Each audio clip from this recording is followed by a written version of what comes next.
পঞ্চম শ্রেণীর ছাত্রছাত্রীরা তোমরা সবাই কেমন আছো? আশা করি তোমরা সবাই ভালো আছো।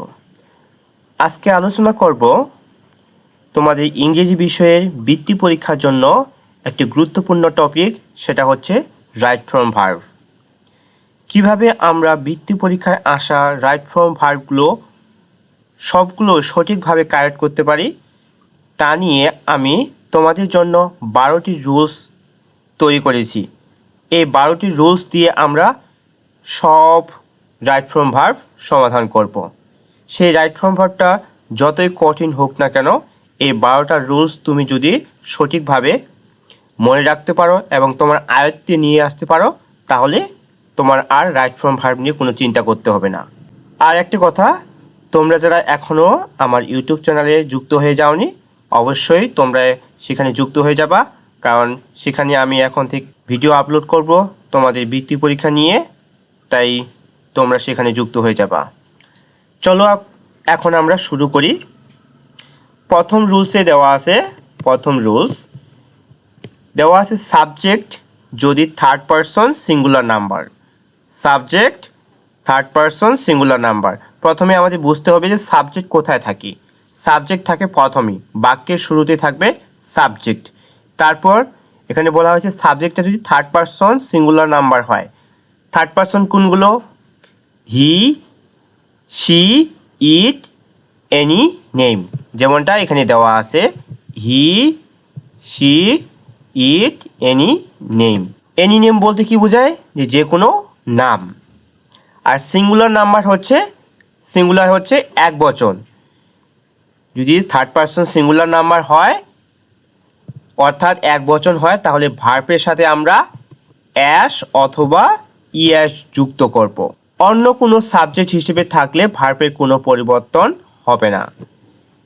হি, শি, ইট এবং যে কোনো নাম বাদে অন্য কোনো যদি সাবজেক্ট থাকে তাহলে ভার্বের কোনো পরিবর্তন হবে না। চলো আমরা নিচের দুটি উদাহরণ সমাধান করি। এ নাম্বারে দেওয়া আছে, দেখো এখানে সাবজেক্টে আছে হি। হি কি? Third person singular number. আমরা কিছুক্ষণ আগে পড়লাম যে হি একটি third person singular number.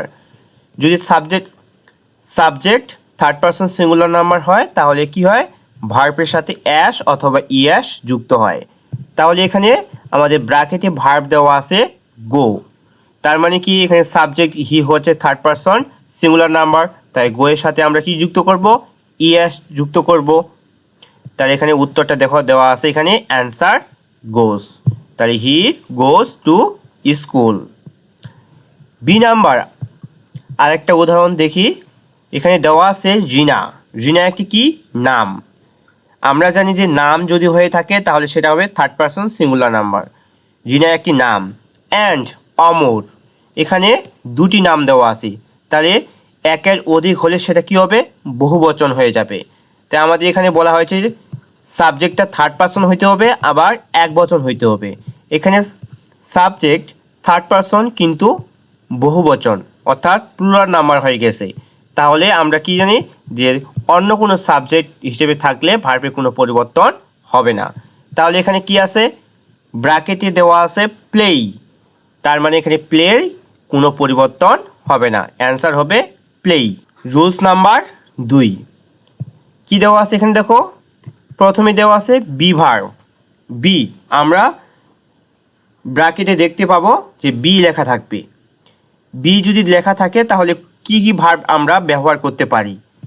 M, is, আর, এই তিনটি ভার্ব। বি ভার্ব বলতে এম, ইজ, আর, এই তিনটি ভার্ব আমরা ব্যবহার করব। এখন এম কখন ব্যবহার করব, ইজ কখন, আর কখন ব্যবহার করব, সেটা আমাদের অবশ্যই জানা প্রয়োজন। প্রথমেই দেখি যে সাবজেক্ট যদি third person singular number. Third person singular number কোনগুলো? আমরা কিছুক্ষণ আগে পড়লাম যে হি, শি, ইট এবং এনি নেম, অর্থাৎ যে কোনো নাম। যে কোনো নাম এটা ব্যক্তি অথবা বস্তুর নামও হতে পারে। হলে ভার্ব হিসেবে ইজ বসবে। থার্ড পারসন সিঙ্গুলার নাম্বার হলে ইজ বসবে। সাবজেক্ট যদি একের অধিক নাম থাকে, সাবজেক্টে যদি একের অধিক নাম, অর্থাৎ আমরা এই যে 1 নাম্বার রুলসে যে বি নাম্বার উদাহরণটা পড়লাম, এরকম যদি হয়ে থাকে একের অধিক নাম অথবা দেই, তারপর ইউ, উই, দেয়ার থাকে, তাহলে ভার্ব হিসেবে আর হবে। অন্যদিকে আই এর ক্ষেত্রে শুধু এম ভার্ব হিসেবে বসে। তাহলে আমরা বুঝতে পারছি যে আমরা কখন এম ব্যবহার করব, কখন ইজ, কখন আর। চলো আমরা নিচের দুটি উদাহরণ সমাধান করি। দেখো এখানে এ নাম্বারে দেওয়া আছে জিনা অ্যান্ড অমর ড্যাশ, এখানে ব্র্যাকেটে দেওয়া আছে বি। বি ভার্ব বলতে আমরা তিনটি ভার্বকে বুঝি, am, is, are. In the public library, তাহলে এখানে আমরা কি বসাবো? জিনা একটি নাউন, তো নাম হলে কি হয়, সেটা third person singular number. And Amar, অমরও একটা থার্ড পারসন সিঙ্গুলার নাম্বার। তাহলে যেহেতু এখানে দুটি নাম দেওয়া আছে, তাহলে সেটা হবে বহুবচন হয়ে গেছে, সাবজেক্টটা বহুবচন হয়ে গেছে। এজন্য আমরা এখানে ইজ ব্যবহার করতে পারবো না। এখানে কি ব্যবহার করব? এই যে আমরা এখানে পড়ছি যে সাবজেক্টে যদি একের অধিক নাম থাকে তাহলে কি বসে? আর বসে। তাহলে এখানে কি বসবে? আর বসবে। Rina and Amar are in the public library. এই যে নিচে উত্তর দেওয়া আছে এখানে আর। চলো এখন বি নাম্বার উদাহরণটি সমাধান করি। এখানে সাবজেক্ট হিসেবে দেওয়া আছে হি এবং ব্র্যাকেটে দেওয়া আছে বি। তাহলে বি বলতে আমরা কি বুঝি? এম, ইজ, আর। তো হি একটি থার্ড পারসন সিঙ্গুলার নাম্বার। এই যে প্রথমেই দেওয়া আছে থার্ড পারসন সিঙ্গুলার নাম্বার হলে কি বসে? ভার্ব হিসেবে ইজ বসে। তাহলে এখানে কি হবে? He is a student. 2 number rules শেষ হয়ে গেল। এখন দেখো 3 নাম্বার রুলস। 3 নাম্বার রুলসে দেওয়া আছে যে do verb. Do verb, do verb কোনগুলো? ডু আর হচ্ছে ডাস, এগুলোকে বলা হয় ডু ভার্ব। যেমন এখানে দেখো আবার দেওয়া আছে সাবজেক্ট যদি থার্ড পারসন সিঙ্গুলার নাম্বার। কিছুক্ষণ আগে আমরা জানলাম যে থার্ড পারসন সিঙ্গুলার নাম্বার কোনগুলো, যে হি, শি, ইট এবং এনি নেম, অর্থাৎ যে কোনো নাম হয় তাহলে ভার্ব হিসেবে বসবে ডাস। থার্ড পারসন সিঙ্গুলার নাম্বার যদি হয় তাহলে ভার্ব হিসেবে বসবে ডাস। আর সাবজেক্ট যদি একের অধিক নাম থাকে অথবা আই, দেই, ইউ, উই, দেয়ার থাকে তাহলে ভার্ব হিসেবে বসবে ডু। বাক্যটি যদি অতীতকালে ঘটে থাকে তাহলে বসবে ডিড। বুঝে গেলাম আমরা যে যদি সাবজেক্টটি থার্ড পারসন সিঙ্গুলার নাম্বার হয় তাহলে ভার্ব হিসেবে বসবে ডাস। আর সাবজেক্টটি যদি একের অধিক নাম অথবা আই, দেই, ইউ, উই, দেয়ার হয় তাহলে ভার্ব হিসেবে বসবে ডু। আর বাক্যটি যদি অতীতকালে ঘটে থাকে তাহলে ভার্ব হিসেবে বসবে ডিড। Rules number 4। দেখো প্রথমে থাকবে সাবজেক্ট। আমরা জানি যে প্রতিটি বাক্যের প্রথমে কি থাকে? সাবজেক্ট থাকে। সাবজেক্টের পরে কি এখানে আছে am, is, are, was, were. Am, is, are, was, were, যে কোনো একটি থাকবে। Am, is, are, was, were মধ্যে যে কোনো একটি থাকবে। তারপর থাকবে ভার্ব, যেটা নিয়ে আমরা কাজ করতেছি, যে ভার্ব। তারপর ভার্বের সাথে কি হয়? আইএনজি যুক্ত হয়, অর্থাৎ আমরা এখানে কারেক্ট ফর্ম অফ ভার্ব করতেছি, তার মানে এখানে আমাদের ভার্ব নিয়ে খেলা হবে। দেখো আমাদের সাবজেক্টে দেওয়া আছে, তারপর সাহায্যকারী ভার্ব দেওয়া থাকবে, এখানে আমরা ভার্বটা সঠিক করব। আর পরবর্তীতে বাকি অংশ থাকবে, অনেক কিছু থাকতে পারে এদিকে। দেখো আমরা উদাহরণগুলো সমাধান করি, তাহলে আমরা সহজে বুঝতে পারবো। এখানে কি দেওয়া আছে? সি। সি কি? সি হচ্ছে সাবজেক্ট। তারপর কি দেওয়া আছে? সাহায্যকারী ভার্ব ইজ। তারপরে দেওয়া আছে এখানে দুটি ভার্ব দেওয়া আছে, একটা হচ্ছে লুক আর একটা হচ্ছে লুকিং। লুকিং, এখন আমরা কোন ভার্বটি ব্যবহার করব? She is. আমরা জানি কি যে সাবজেক্ট এর পরে যদি am, is, are, was, were থাকে তাহলে মূল ভার্ব যে ভার্বটা আছে সেই ভার্বটার সাথে কি থাকবে? আইএনজি যুক্ত করা থাকবে। তাহলে দেখো লুকের সাথে তো আইএনজি যুক্ত করা নাই, লুকিং এর সাথে আইএনজি যুক্ত করা আছে, তার মানে আমাদের সঠিক উত্তর হচ্ছে লুকিং। বুঝতে পারছি আমরা? অবশ্যই। পরবর্তী দেখো দ্বিতীয় উদাহরণটি দেখো, এখানে লক্ষ্য করো যে প্রথমে কি আছে? সাবজেক্ট হিসেবে আছে আই, তারপর একটা ভার্ব দেওয়া আছে, সাহায্যকারী ভার্ব দেওয়া আছে এম, মূল ভার্বের দেওয়া আছে এখানে ওয়েটস আর হচ্ছে ওয়েটিং। তাহলে আমরা কোনটি ভার্বটি ব্যবহার করব? আমরা তো জানি যে সাবজেক্টে পরে সাহায্যকারী ভার্ব যদি এম ইস আর বা অথবা ওয়াজ ওয়ার থাকে তাহলে মূল ভার্বের সাথে কি হয়, আইএনজি যুক্ত হয়। তাহলে এখানে কি হবে, ওয়েটিং। সঠিক উত্তর হচ্ছে ওয়েটিং। এদিকে দেওয়া আছে অ্যান্সার ওয়েটিং। বুঝে গেছি আমরা? না বুঝতে পারলে তোমরা আমাকে জিজ্ঞাসা করবা, আমি আবার তোমাদেরকে বোঝাই দেওয়ার চেষ্টা করব। রুলস নাম্বার 5, দেখো অতীতকালে। অতীতকাল বলতে কি বোঝায়, যে আমরা এখন যে অবস্থায় আছি সেখান থেকে যে কাজগুলো আমরা করে ফেলছি সেগুলো হচ্ছে অতীতকালে আমরা করে ফেলছি, যেগুলো আমরা করে ফেলছি। ঘটমান কোনো বাক্য, যেমন ইয়েস্টারডে কি, এর অর্থ হচ্ছে গতকাল।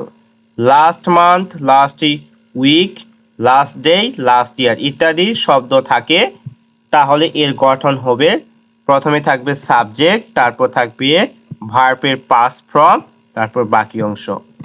যদি yesterday, last month, last week, last day, last year কোনো বাক্যে থাকে, তাহলে সেই বাক্যটা গঠনটা হবে প্রথমে সাবজেক্ট, তারপর ভার্ব এর পাস্ট ফর্ম, তারপর বাকি অংশ থাকবে।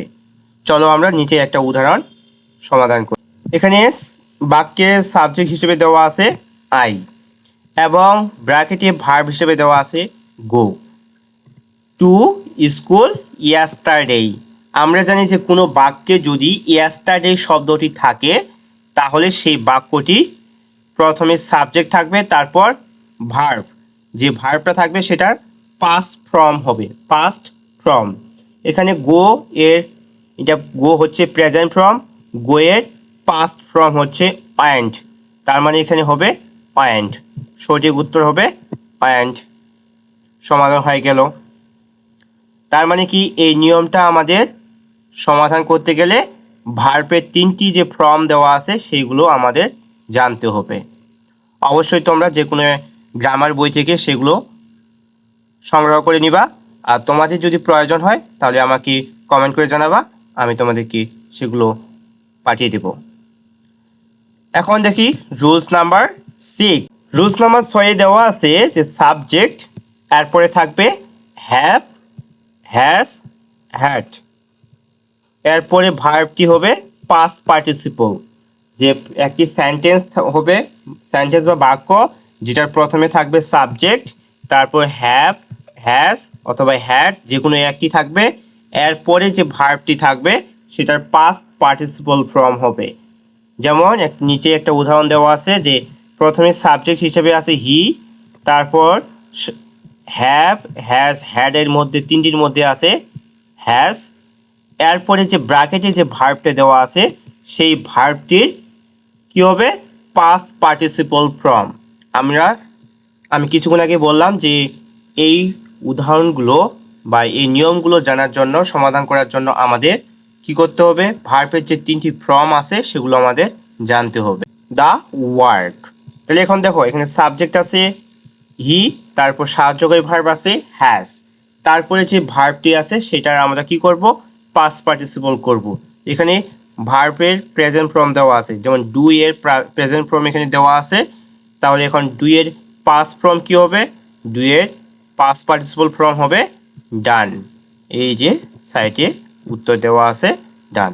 তাহলে she has done the work. পরবর্তী 7 নাম্বার রুলসে দেখো, 7 নাম্বার রুলসে দেওয়া আছে যে সেন্টেন্স এ ইয়েস্টারডে, এগো, লং, সিন এবং অতীত সময় প্রকাশক শব্দ থাকলে পাস্ট সিম্পল টেন্স হয়, অর্থাৎ ভার্বটির প্রেজেন্ট ফর্ম, পাস্ট ফর্ম হয়, ভার্বটির হবে পাস্ট ফর্ম। কোনো সেন্টেন্সে যদি ইয়েস্টারডে, এগো, লং, সিন এবং অতীত নির্দেশক শব্দ থাকে তাহলে পাস্ট সিম্পল টেন্স অর্থাৎ পাস্ট ইনডিফিনিট টেন্স হয়।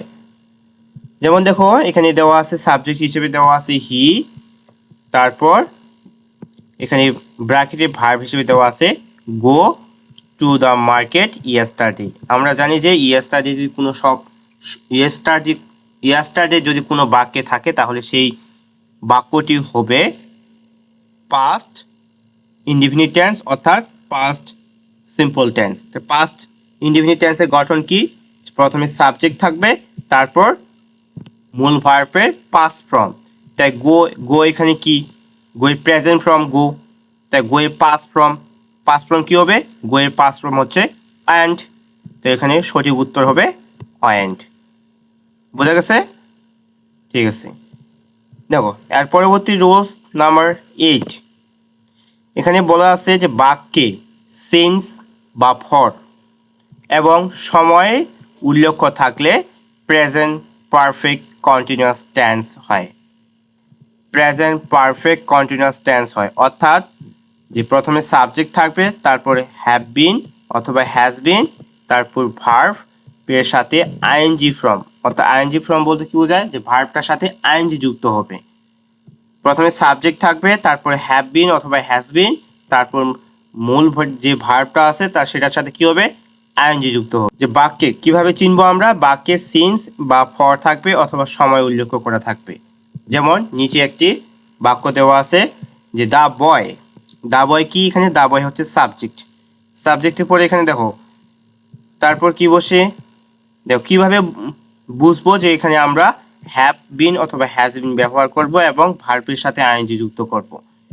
কি থাকতে হবে, সিন্স থাকতে হবে অথবা ফর থাকতে হবে অথবা সময় উল্লেখ করে থাকতে হবে। দেখো এখানে দেওয়া আছে ফর দেওয়া আছে এবং সময় উল্লেখ করে দেওয়া আছে, তার মানে কি, এটা হবে present perfect continuous tense. Present perfect continuous টেন্সের গঠনটা দেখো, প্রথমে কি হবে, প্রথমে সাবজেক্ট দেওয়া আছে দা বয়। তো দা বয়ের পরে কি বসাবো আমরা, হ্যাভ বিন অথবা হ্যাজ বিন। তো কোনটা বসবে, যে দা বয় একটি বালককে বোঝানো হয়েছে, একটি বালককে, তাহলে সাবজেক্টটি থার্ড পারসন সিঙ্গুলার নাম্বার হলে হ্যাজ বিন বসবে, তাহলে হ্যাজ বিন। এখানে হ্যাজ বিন, তারপর মূল ভার্ব হিসেবে দেওয়া আছে ক্লিন, তাই ক্লিনের সাথে কি যুক্ত করতে হবে, ভার্বের সাথে আইএনজি যুক্ত, তাই হ্যাজ বিন ক্লিনিং। এই যে সঠিক উত্তর হচ্ছে হ্যাজ বিন ক্লিনিং। এই যে এইভাবে আমরা সমাধান করব। পরবর্তীতে 9 নাম্বার রুলস। 9 নাম্বার রুলসে দেওয়া আছে দেখো, tomorrow, soon, next day, week, month, year ইত্যাদি ভবিষ্যৎ প্রকাশক শব্দ থাকলে ফিউচার সিম্পল টেন্স অর্থাৎ উইল প্লাস ভার্ব এর মূল ফর্ম বসে। যদি কোনো বাক্যে tomorrow, soon, next day, next week, next month, next year ইত্যাদি ভবিষ্যৎ প্রকাশক শব্দ থাকে, তাহলে ফিউচার সিম্পল টেন্স অর্থাৎ ফিউচার ইনডিফিনিট টেন্স হয়। এখন ফিউচার ইনডিফিনিট টেন্সের গঠনটা কি, প্রথমে থাকবে সাবজেক্ট, তারপর হচ্ছে শেল বা অথবা উইল, তারপর মূল ভার্ব, তারপর বাকি অংশ থাকবে। তাহলে এখানে দেখো প্রথমে কি দেওয়া আছে, প্রথমে সাবজেক্ট দেওয়া আছে, প্রথমেই সাবজেক্ট দেওয়া আছে আই। তারপর কি হয়, ফিউচার ইনডিফিনিট টেন্সের গঠন হচ্ছে সাবজেক্ট, তারপর হচ্ছে শেল অথবা উইল, তাহলে এখানে বসাবো উইল, আই উইল, তারপর মূল ভার্ব এখানে তো কোনো পরিবর্তন হবে না, তাহলে এটাই এখানে সঠিক উত্তর দেওয়া আছে will come, I will come tomorrow morning. এরপর চলো 10 নম্বর রুলসটি খেয়াল করি একটু। এটা এখানে সব থেকে গুরুত্বপূর্ণ একটি সহজ এবং গুরুত্বপূর্ণ নিয়ম। বাক্যে যদি can, could, may, might, shall, should, will, would এগুলো হচ্ছে মোডাল ভার্ব, ঠিক আছে। Can, could, may, might, shall, should, will, would এগুলো হচ্ছে মোডাল ভার্ব। ইত্যাদি মোডাল অক্সিলারি ভার্ব বাক্যে ব্যবহৃত হলে এদের পরে ভার্বের মূল রূপ বসে, কিছু যোগ হয় না, অর্থাৎ কোনো কিছু পরিবর্তন হয় না। বললাম না যে এটা খুবই গুরুত্বপূর্ণ এবং সহজ নিয়ম, যে এই শব্দগুলো যদি থাকে কোনো বাক্যে, can, could, may, might, shall, should, will, would থাকে, তাহলে মূল ভার্বের কোনো পরিবর্তনই হবে না। যেমন নিচে দেখো একটা দেওয়া আছে উইল, যে উইল কি, উইল একটি হচ্ছে মোডাল ভার্ব। উইলের পরে যে ভার্বটা আছে দেওয়া ব্র্যাকেটের মধ্যে, সেটার কোনো পরিবর্তন হবে না। তাহলে এখানে যেহেতু পরিবর্তন হবে না, তাহলে সঠিক উত্তর কি হবে, মেক। এই যে সঠিক উত্তর মেক, খুবই সহজ। পরবর্তী দেখো রুলস নাম্বার 11। কোনো সেন্টেন্স এ now, at present, at this moment, gradually, day by day, look, listen, stop, hark ইত্যাদি থাকলে প্রেজেন্ট কন্টিনিউয়াস টেন্স হয়, অর্থাৎ am is are plus verb এর সাথে আইএনজি যুক্ত ফ্রম হয়। যদি এই শব্দগুলো now, at present, at this moment, gradually, day by day, look, listen, stop থাকে, তাহলে সেই সেন্টেন্সটা হবে প্রেজেন্ট কন্টিনিউয়াস টেন্স, অর্থাৎ প্রেজেন্ট কন্টিনিউয়াস টেন্সের গঠন অনুসারে সেই সেন্টেন্সটি হবে। তাহলে দেখো এখানে যে আই, এখানে একটা সাবজেক্ট, তারপর মূল ভার্ব হিসেবে দেওয়া আছে ব্র্যাকেটে ইট, তারপর রাইস, নাও। তাহলে আমরা জানি যে নাও যদি কোনো শব্দে থাকে, নাও যদি কোনো বাক্যে থাকে, তাহলে সেটা কি হবে? নাও যদি কোনো বাক্যে থাকে তাহলে সেই সেন্টেন্সটি হবে present continuous tense. Present continuous টেন্সের গঠন কি? প্রথমে থাকবে সাবজেক্ট, সাবজেক্টের পরে কি বসে? এম ইজ আর। তো এম ইজ আরের মধ্যে আই এর পরে কোনটা বসে? এম বসে। আমরা প্রথমেই সেগুলো জানছি যে এম ইজ আরের মধ্যে আই এর পরে কোনটি বসে? এম বসে। তাহলে আই এম, তারপর মূল ভার্বের কি হয়? মূল ভার্বের সাথে আইএনজি ফর্ম হয়। তার মানে কি এখানে ইট আছে, তাহলে কি হবে? ইটিং। তাহলে আই এম ইটিং। সঠিক উত্তর হচ্ছে এম ইটিং। পরবর্তী আরেকটা উদাহরণ দেখি। কি আছে এখানে? দেই। প্রথমেই আছে দেই। এখানে মূল ভার্ব ব্র্যাকেট হিসেবে দেওয়া আছে watch TV at this moment. At this moment আমরা খেয়াল করি যে রুলসে লেখা আছে যে অ্যাট দিস মোমেন্ট যদি কোনো শব্দে থাকে বা কোনো শব্দে বলে কোনো বাক্যে দেওয়া থাকে, তাহলে সেই বাক্যটি হবে প্রেজেন্ট কন্টিনিউয়াস টেন্সের গঠন অনুসারে। দেখো এখানে প্রথমেই সাবজেক্টে দেওয়া আছে দেই, তারপর কি বসে?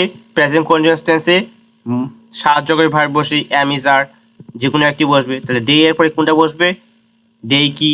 দেই মানে হচ্ছে তারা, এখানে অনেকজন ব্যক্তিকে বোঝানো হচ্ছে, তাহলে দেই হচ্ছে বহুবচন, তাহলে বহুবচনের ক্ষেত্রে বসে আর, তাহলে দেই আর। তারপর মূল ভার্বের কি হয়? মূল ভার্বের সাথে আইএনজি যুক্ত, তার মানে কি এখানে আর ওয়াচিং। এখানে সঠিক উত্তর হচ্ছে আর ওয়াচিং। 12 নম্বর রুলস, এটা হচ্ছে শেষ, আমাদের রাইট ফ্রম ভার্বের শেষ নিয়ম। কোনো সেন্টেন্স এ just, just now, already, yet, ever, lately, recently থাকলে প্রেজেন্ট পারফেক্ট টেন্স, অর্থাৎ সাবজেক্ট, সাবজেক্টের পরে কি থাকবে? হ্যাভ, হ্যাজ প্লাস মূল ভার্বের পাস্ট পার্টিসিপল ফর্ম। এই যে শব্দগুলো just, just now, already, yet, ever, lately, recently যদি কোনো বাক্যে থাকে, তাহলে সেই বাক্যটি হবে প্রেজেন্ট পারফেক্ট টেন্স।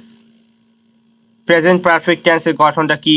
প্রথমে কি আমরা জানি যে প্রথমে থাকবে সাবজেক্ট, তারপর থাকবে হ্যাভ, হ্যাজ, হ্যাভ অথবা হ্যাজ, তারপর মূল ভার্বের পাস্ট পার্টিসিপল ফর্ম, তারপর বাকি অংশ থাকবে। তারপর দেখো, তাহলে এখানে দেখো প্রথমে কি দেওয়া আছে? আই। আই কি? I subject. তাই আই এর পরে কি বসাবো? আমরা গঠন অনুসারে বসাবো। এরপরে হ্যাভ অথবা হ্যাজ। তাহলে আই এর পরে কোনটা বসবে? হ্যাভ না হ্যাজ? আই এর পরে বসবে হ্যাভ। এর পরে কি বসে?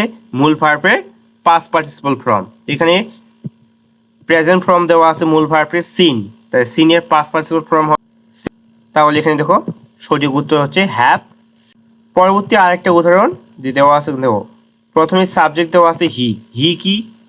Third person singular number. এরপরে আমরা কি নিব? এরপরে সাহায্যকারী ভার্ব হিসেবে নিব হ্যাভ না হ্যাজ? অবশ্যই হ্যাজ। হ্যাজ কেন? কারণ সাবজেক্টটা যদি থার্ড পারসন সিঙ্গুলার নাম্বার হয়, তাহলে এরপরে বসে তাহলে হি হ্যাজ। তারপর এখানে ভার্ব হিসেবে দেওয়া আছে কাম। কামের পাস্ট পার্টিসিপল ফর্ম হচ্ছে কি? পাস্ট পার্টিসিপল ফর্ম হবে কামিং। এর কোনো পাস্ট পার্টিসিপল ফর্ম কোনো পরিবর্তন হয় না। তাহলে এখানে কি হবে? এখানে সঠিক উত্তর হচ্ছে হ্যাজ কাম। এখানে আমরা মোট 12টি নিয়ম সম্পর্কে জানলাম।